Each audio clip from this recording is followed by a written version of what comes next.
Hola chicos, welcome back to our podcast episode 14. Today we're going to be discussing origami and going into more depth. Thank you guys so much for the amount of support you guys have given us, and we would like to say gracias. Also, we would like to thank ABC Mouse for sponsoring this podcast.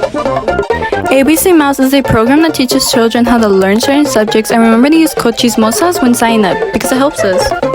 Now continuing with the podcast, we would like to introduce a special guest. Kai! Kai is from Japan and is familiar with many traditions, including the samurai and tea traditions, but they know more about origami. Hi guys, as you heard, my name is Kai and I do know a lot about origami and I'm so excited to share more information with you guys. Okay Kai, so first question. What is origami? So basically, origami is a tradition from Japanese culture which is used a lot to express feelings. It's a beautiful way of showing the art of folding paper. Even though we did our research before this interview about origami, I didn't know that many people from Japan make it to express their feelings. Next question, are there different types of origami? If so, what? Yes, of course. There's different types of origami. For example, two types are wet folding origami and action origami. Wet folding origami is where before beginning you damp the paper to add more texture. And action origami is when it has a type of action built into it when done. I find that really interesting because I never knew there were different types of origami. Thanks for sharing that fact. The next question is, what does origami represent when being made or used?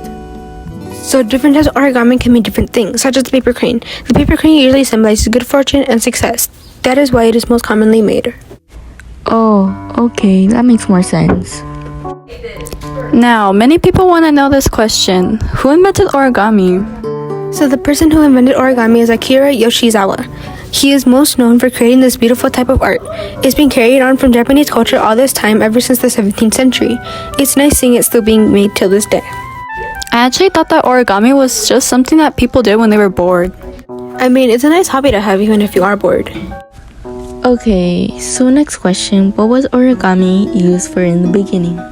So origami was actually used mostly for religious/ceremonial purposes, but then quickly brought attention to it and it became a way of art, or even just as decoration. Hold up. In my whole lifetime, I did not know that it was a way to bring attention. Okay, next question. Why is it named origami? So origami is really just two words put together in Japanese.